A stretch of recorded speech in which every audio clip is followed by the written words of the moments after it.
Welcome everybody to another episode of Footy with Trudy. I'm your host Trudy. I'm here today with Adosa and Skip.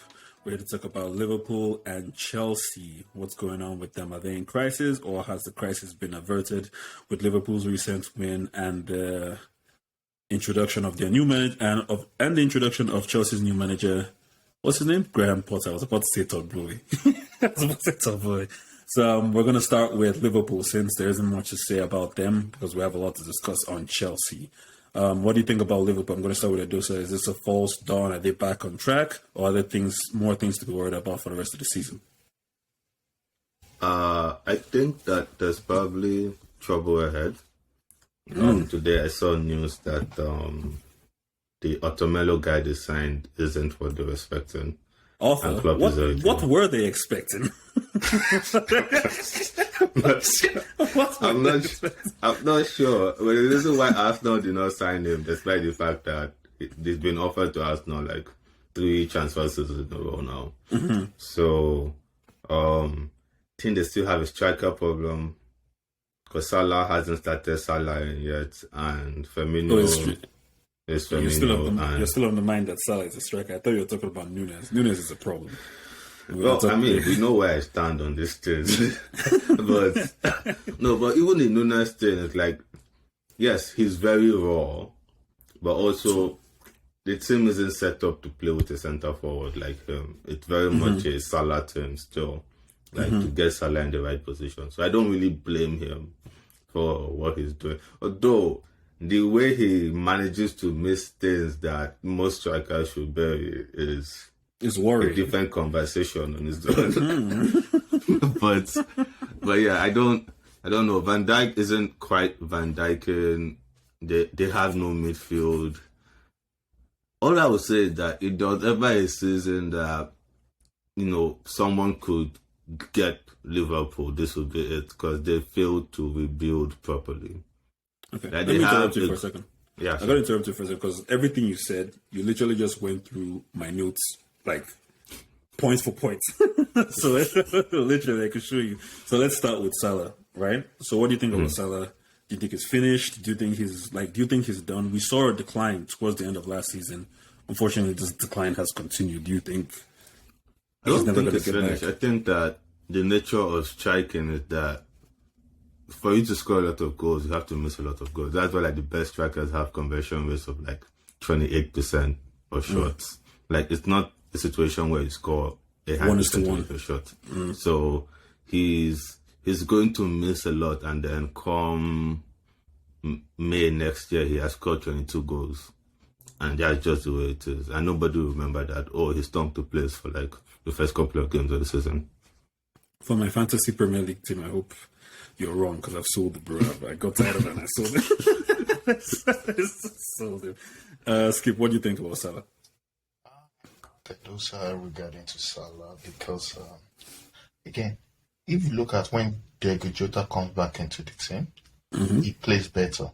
Salah plays better. There's a reason to that. It's because Salah plays better without a traditional 9 up front for Liverpool. Because he drifts and he arrives as a striker, not because he's the striker.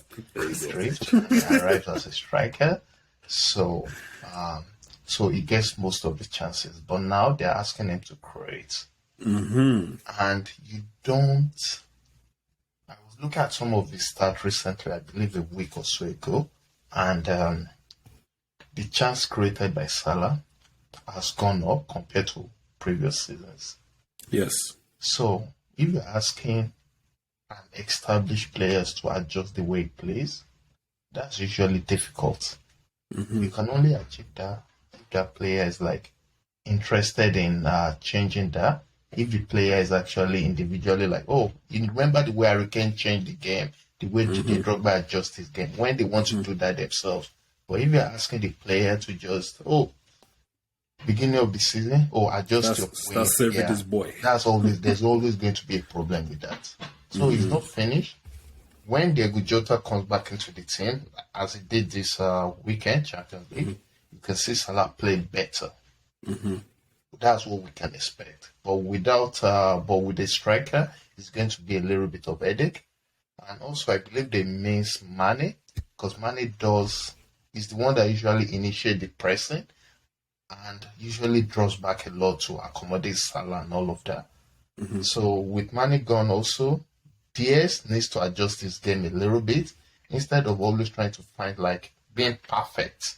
Like, go look at him shooting. He's always like he's trying to find the space, the angle, everything. You don't have to be perfect. Sometimes you just run for running reason, which was his name. Mane has already mastered. So you just need to, to accommodate Salah. But Salah is not done. We can't say it's done. Like, hey, he's too good, or like he's too good to be done like that. So they just need to adjust what they're doing or master it. And Liverpool as a whole, they just have too many problems.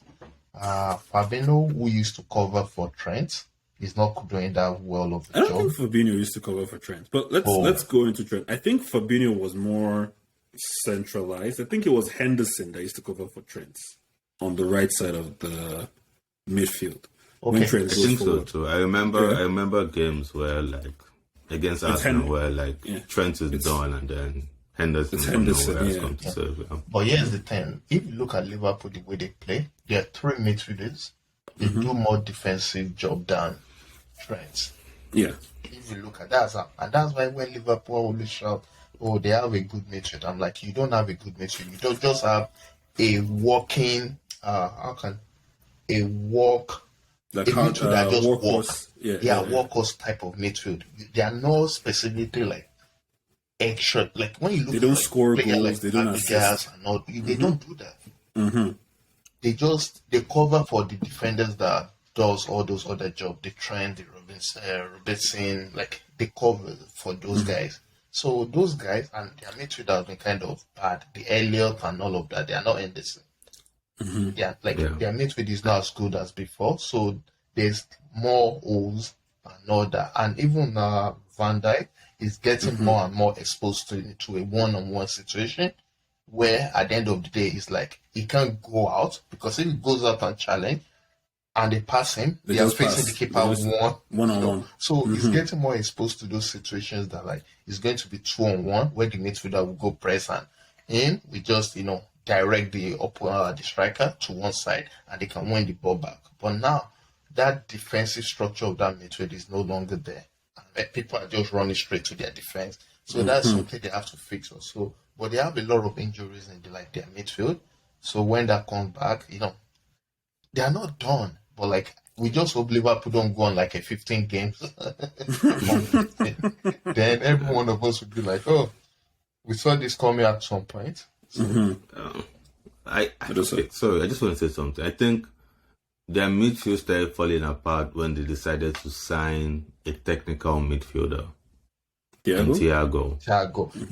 Because he's not about to start running around pressing for the sake of pressing. My guy wants to samba, So like the second they signed him, things started to change a little bit. Like they started became trying their to creative outlets when they signed him. Yeah, but like that was Trent's job. There's a reason why Trent had like one of the highest assists in the season, because literally, and why I keep on thinking he's a center mid and not a wing back, because legit he's not overlapping, he's not dribbling far. His job is to get the ball and deliver really good passes. So when they added Thiago, it disjointed their team. And then there's nobody. Now Henderson is injured, even though I know every single Liverpool fan hates Henderson. He was very good for them defensively.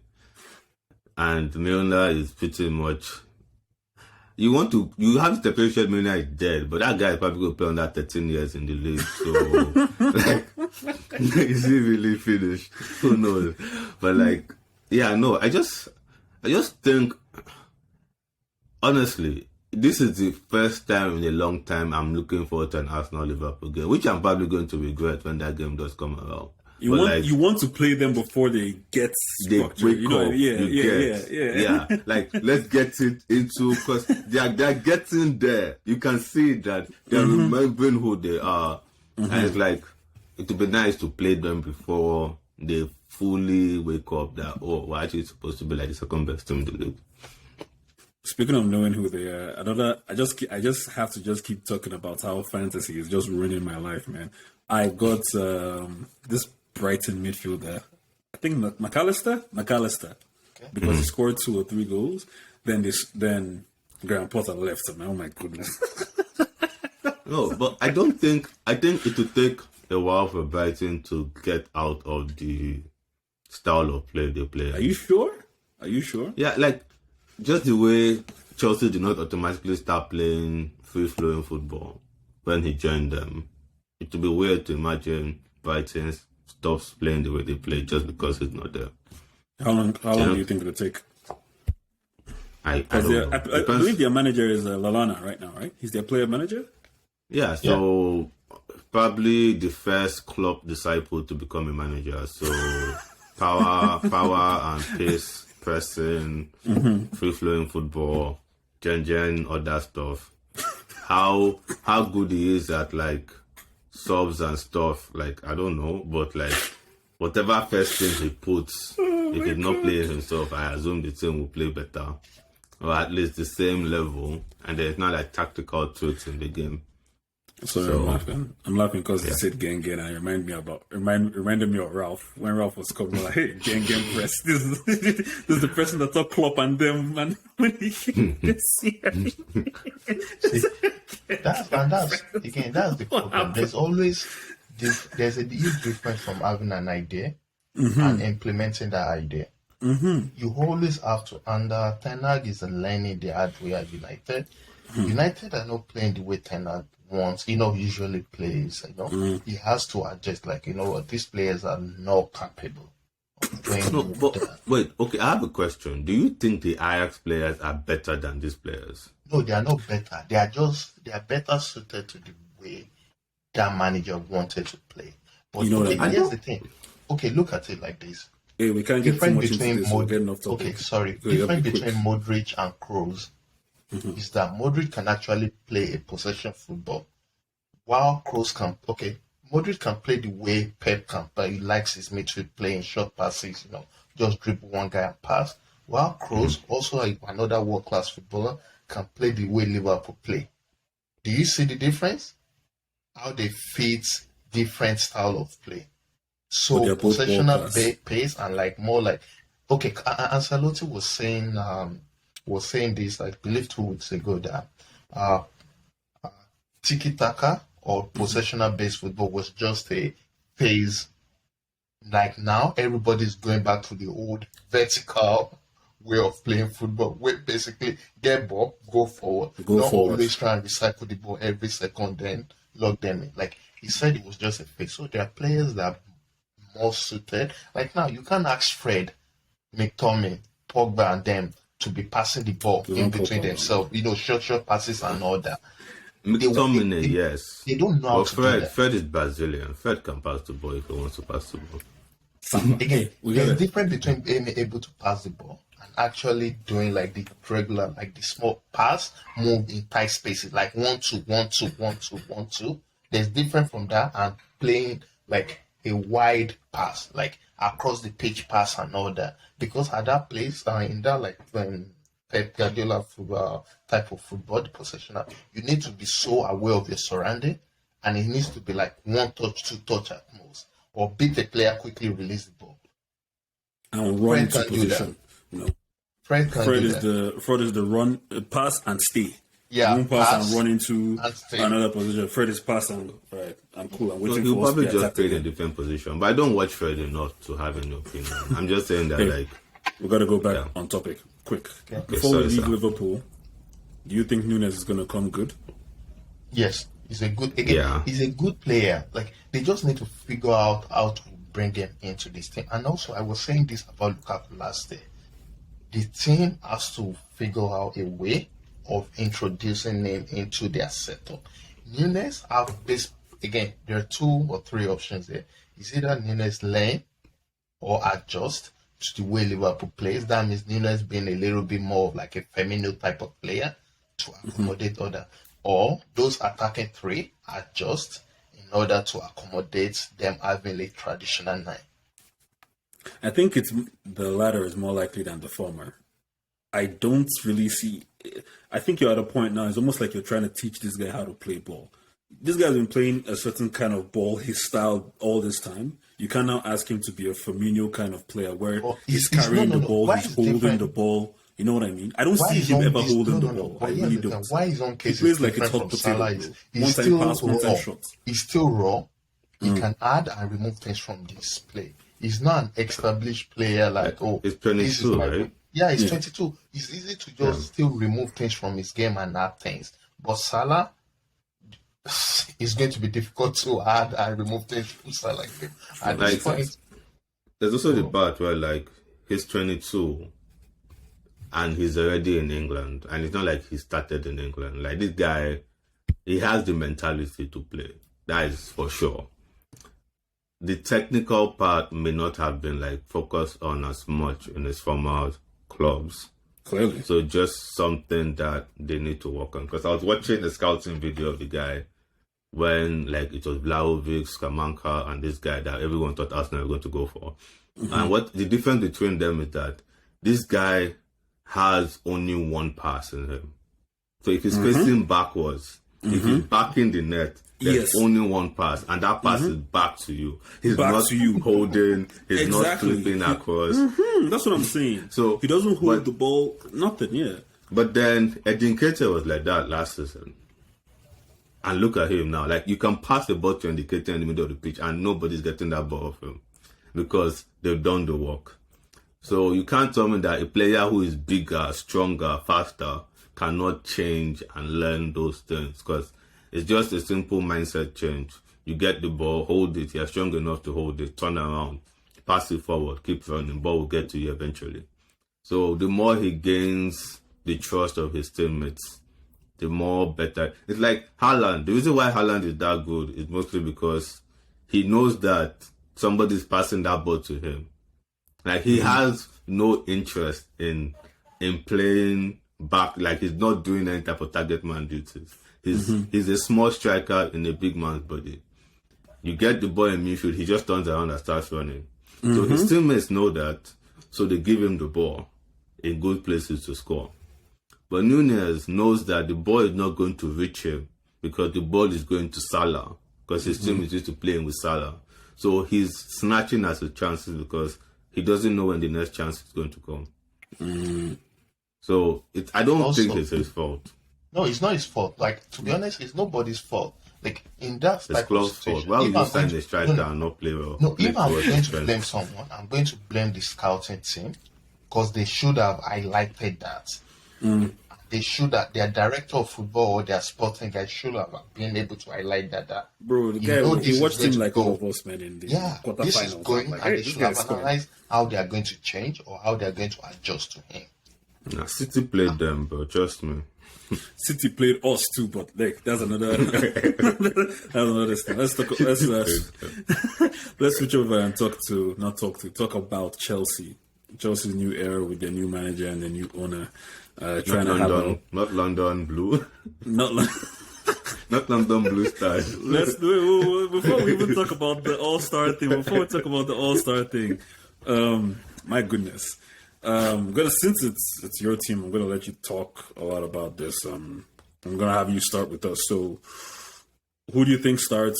What do you think the new formation is? What do you think the new pattern of play is gonna be? Okay, here's the thing.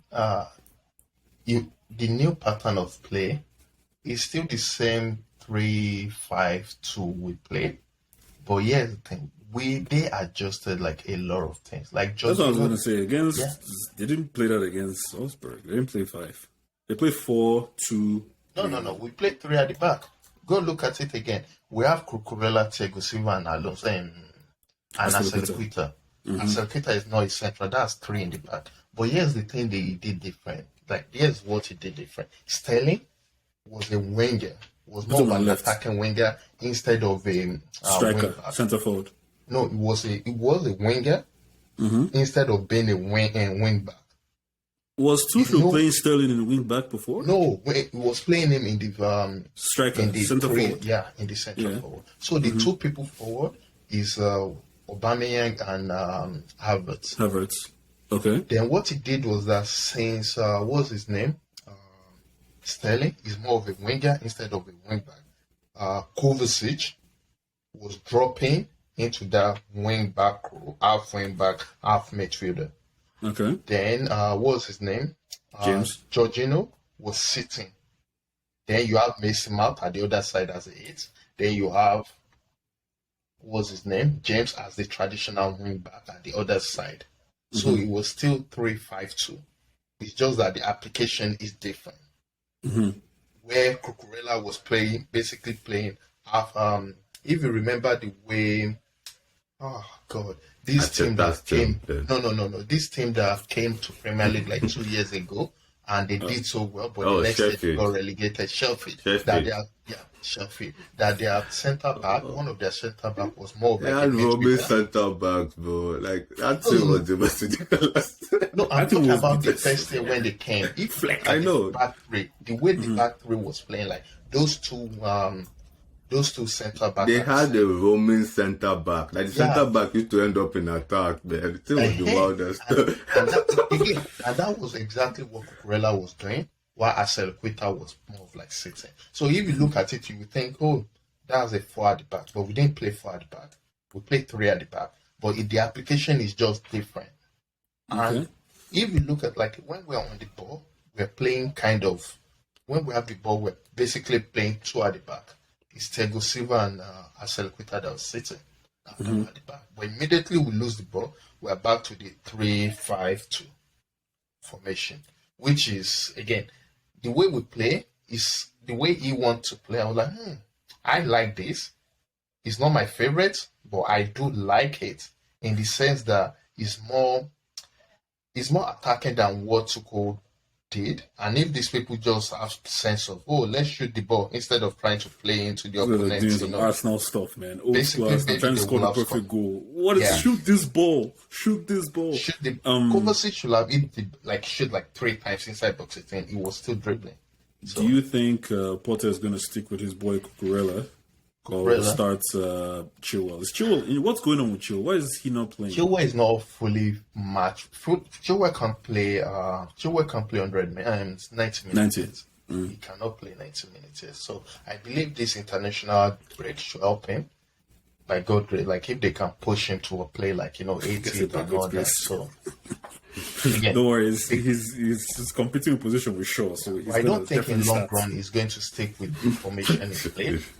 He's not going to stick with that because that's too. You're talking about Potter now, right? Yeah, Potter. He's not going to stick with this formation. He's supposed to be a manager, no? Then because if we're again, it just doesn't make sense. If we're playing 2 at the back when we have the ball, you might as well go 4-3-3 and just go drop Jorginho, drop Asequita, play 4-3-3 and go for it. Where Sterling would basically be a traditional winger instead of play. You can just go ahead and play that.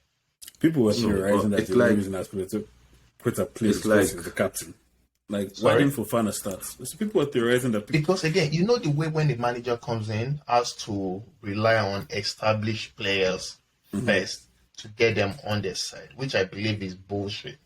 But they always be like, it's not bullshit. Gonna ask AVB about that.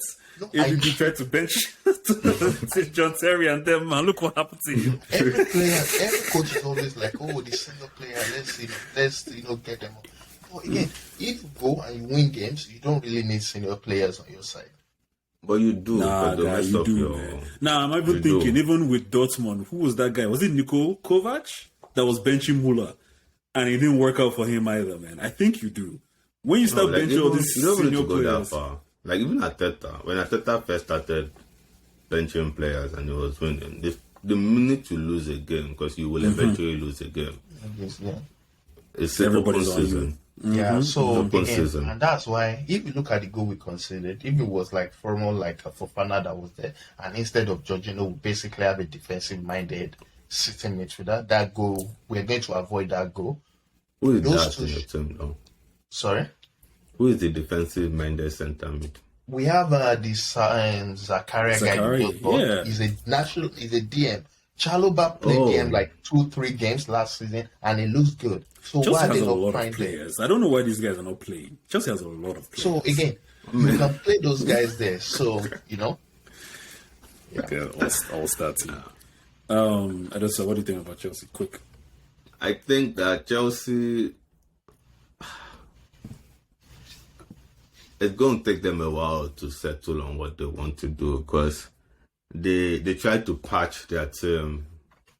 So it's kind of like the Liverpool problem. It's just they were not a title winning side when the problem started. In that the team is kind of old. So you have to start trying to replace a lot of players. Because like now you're relying on Dave, that is the Atletico guy, Dave, Thiago, Koulibaly. These guys are already really old. And I know that you're trying to bring in the next group of center defenders, but like if you don't play them, then it doesn't matter that you have them because when they do play, it's going to affect the way they play the game. Even Gallagher, you guys have Gallagher as well. You guys have a lot of players. No, the Gallagher guy, straight up rubbish player. But we're talking about the center mid Gallagher, right? Now, there's a reason why this guy didn't keep him.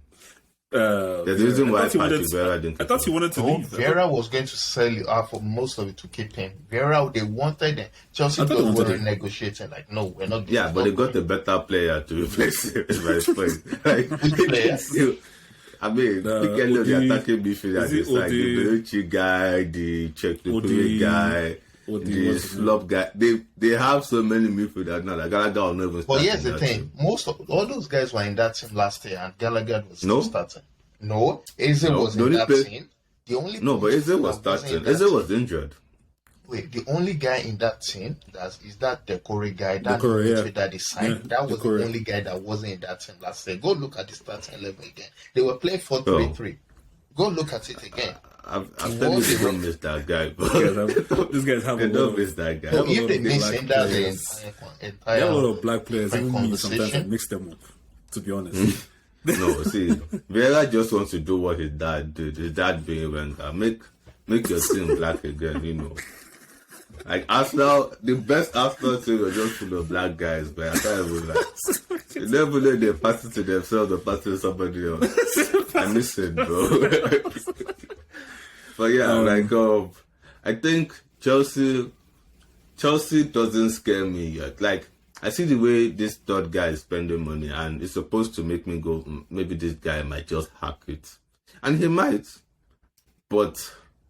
Man, if you're buying Aubameyang and your answer to your attack is Sterling and Havertz is still in your club and you still haven't sold Batshuayi, it just gets still have Batshuayi? Yeah, they loaned him out. No, they sell him or loan him. They sold him. They sold him. Thank God. But no, like Chelsea, I don't know, man. Chelsea the same Liverpool problem. Just the team is old, and the guys that are meant to replace them are not ready yet. That's just eventually they'll figure it out because there's way too much money in these clubs, apart from Liverpool. But there's a lot of money in these clubs where they can actually like buy new players that are ready when they want them. But at the moment, especially with this new manager that likes his team to run and run and run, it would be like what happened to Man U last year when this guy came out. They didn't want to run for him. Yeah, so bro, sorry, we don't run here. And I don't know if Potter can run around. How many kilometers did this guy Ten Hag run to show his players that he can do it? I don't know if Potter can run around like that.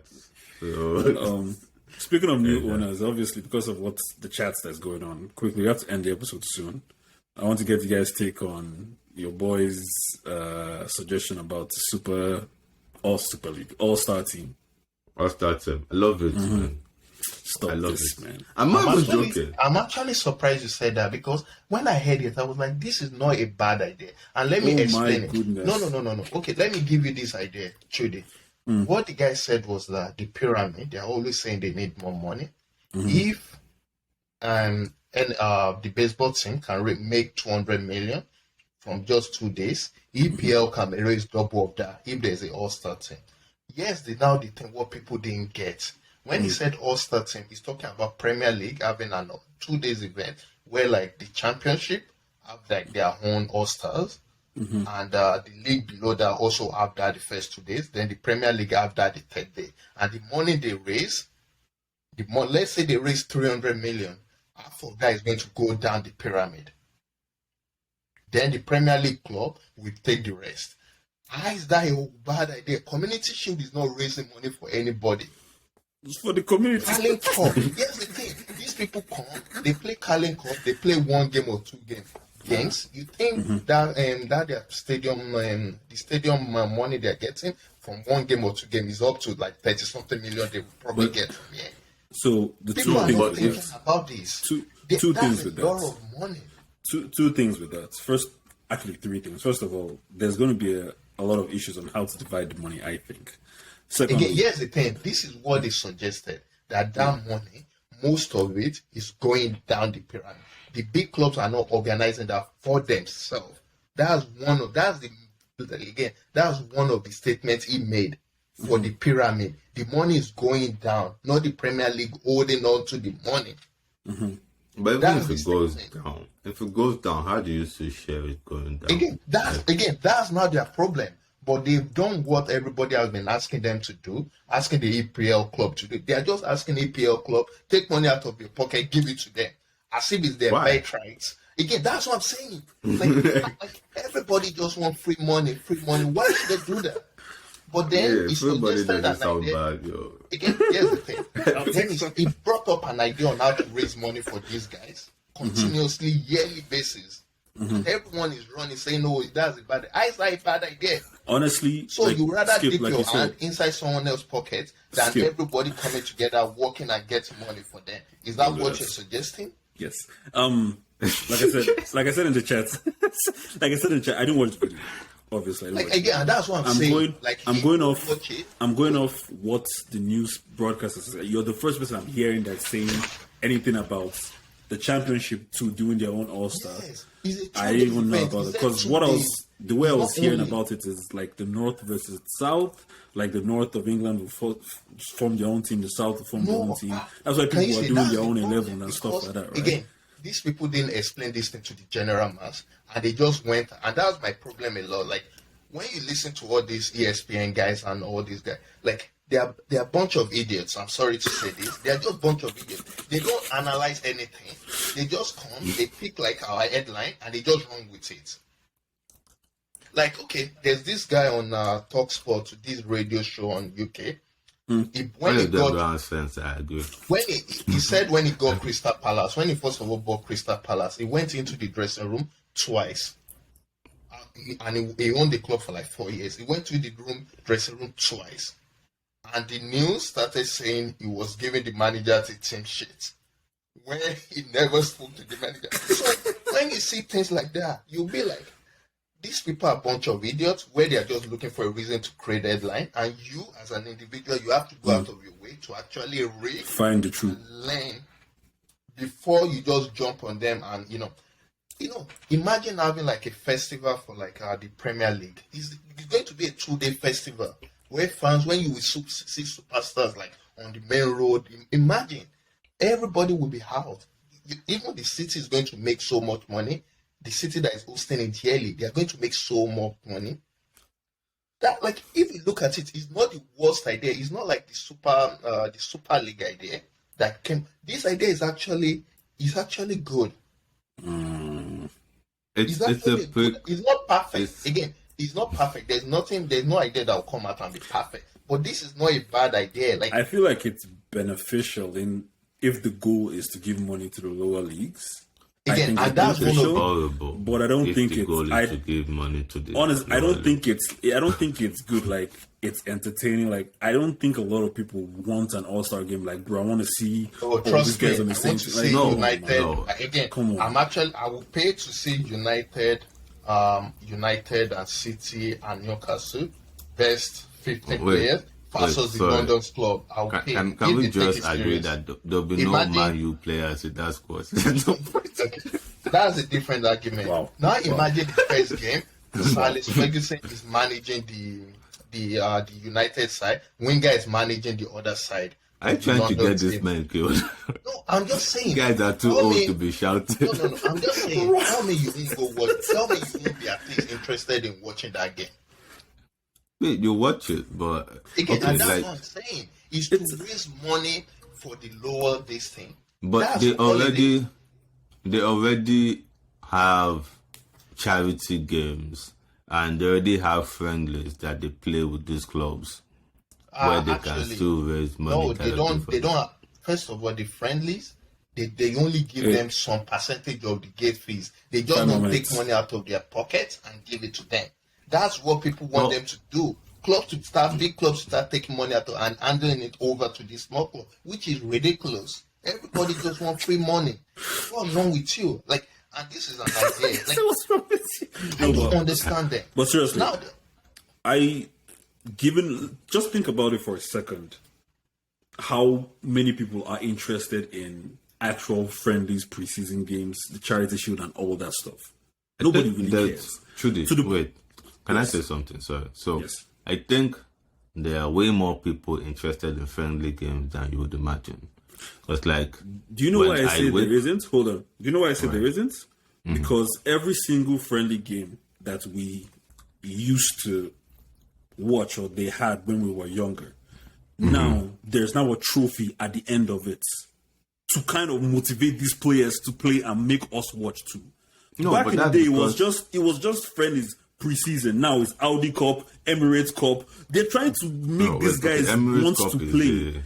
Even the Nations institution. Do not call it. Even the Nations League, it was used to be just normal country friendlies. Now they're making it a cup because they want extra incentive for players to want to play and for people to watch. Nobody really used to care about friendlies before.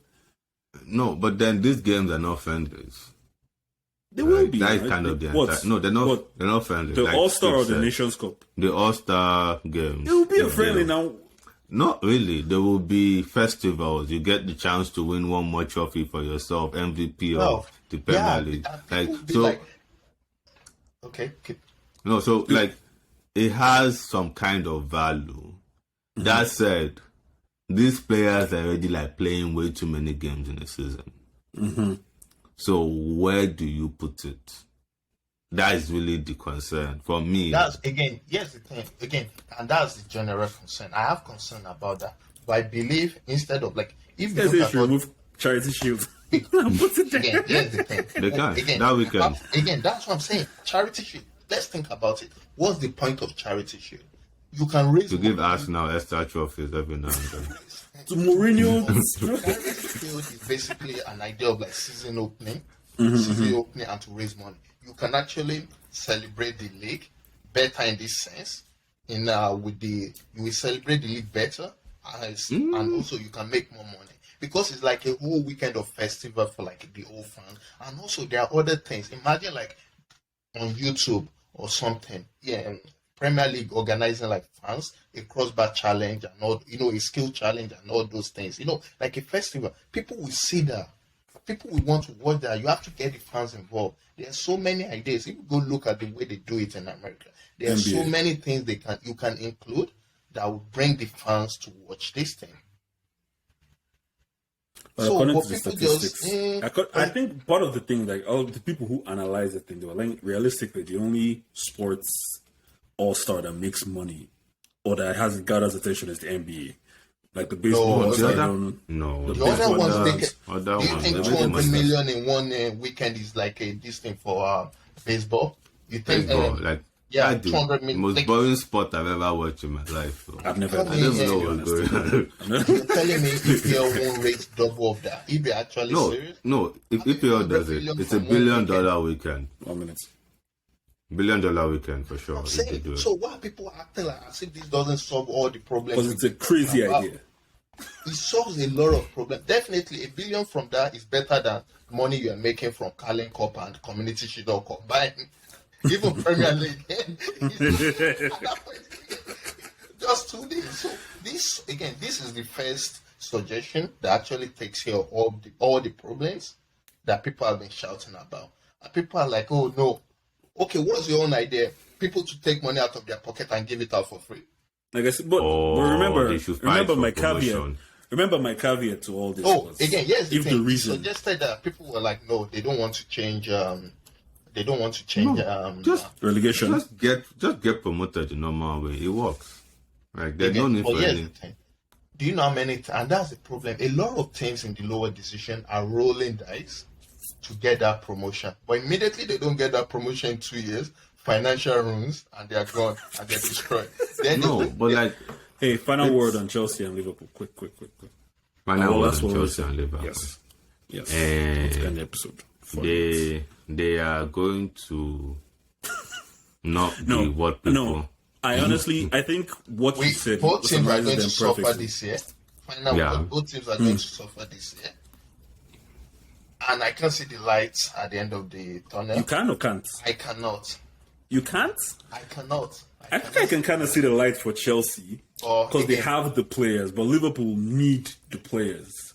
Yes, you know what I mean. It depends on who Chelsea brings in as like director of football and all that. You have the players already. Which director? That's an someone like Jorginho. We cannot rely on Jorginho anymore. We need. You don't need him there. You have Zakaria and all these guys. You have players. Again, you need to get him out of that team for those managers to see Jorginho is not the answer. You need to get him out of that team for them to see it. Because they are just not seeing it. You need to get him, like, if you're giving him out for free, I will support that. My boy came third in Ballon d'Or. You guys remember Malcolm? You guys remember Malcolm and I remember when Malcolm. All these, Lauren, they won their last leg and they kept playing them. That's a celebrator right now. This guy is done. No, please, we need him for this season, bro. Me Martinelli used to do sacrifice. We have to come. I think that both teams are going to struggle, and Chelsea are slightly weaker than Liverpool, so Liverpool will do better this season. But Liverpool are definitely on their last leg.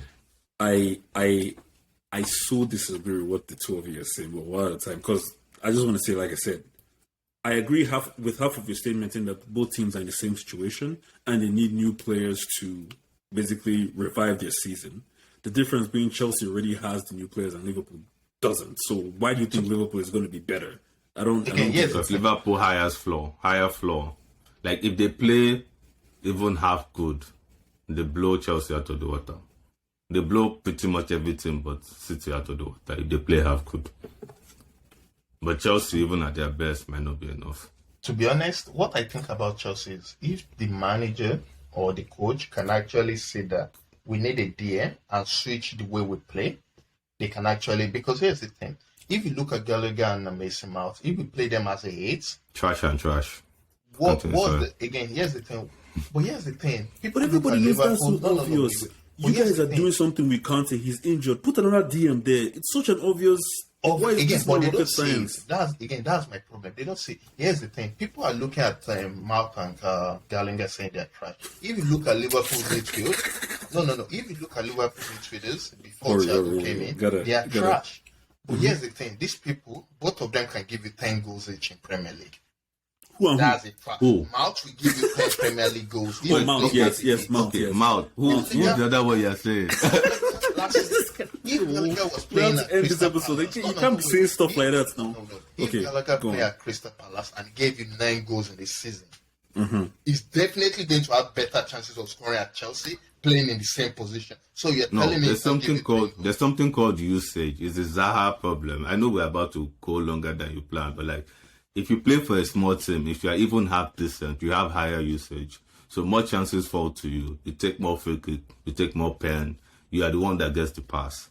When you come to a bigger team, they don't need you as much. But here's the thing. Okay, I think Gallagher wasn't any of those. He wasn't taking pen. He wasn't a passer. Gallagher for Crystal Palace, if you remember last season, was arrive late at inside the box, take a shot, score. That was Gallagher play for Crystal Palace all of last season. Do you remember the Man City game when they beat when they drew or beat Man City? I can't remember.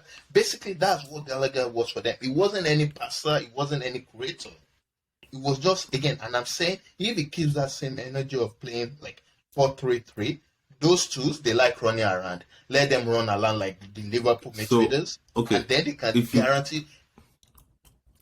So you want to play Mount, Gallagher, and who? Zakaria. Against who exactly? That isn't against like the lower, against anybody that is not anybody that is not the lower six. Okay, if that's what you're trying to do, then fine. But when it comes to the big boys, when it comes to the big boys, bring the Kante and the Kovacic in, where they they can go toe to toe with those big boys in midfield, and then you can play your three at the back. You have to be able to adjust. I'm happy for those boys to play against Arsenal. You'll bring on the Kante. So like. Oh, Jesus. Oh God, I'm sorry. I just love playing against Kante. It's some of the best moments of my life in recent years. I just did Kante entering floor, chasing Arsenal players just before we score a goal. Like, so we do have to come to the end of the episode. I have to start saying subscribe at the beginning, actually. So thank you guys for coming. Thank you guys for watching. Please like and subscribe. YouTube, Instagram, Twitter, not Facebook. But as always, continue to love football. Thank you. I did. Bye-bye.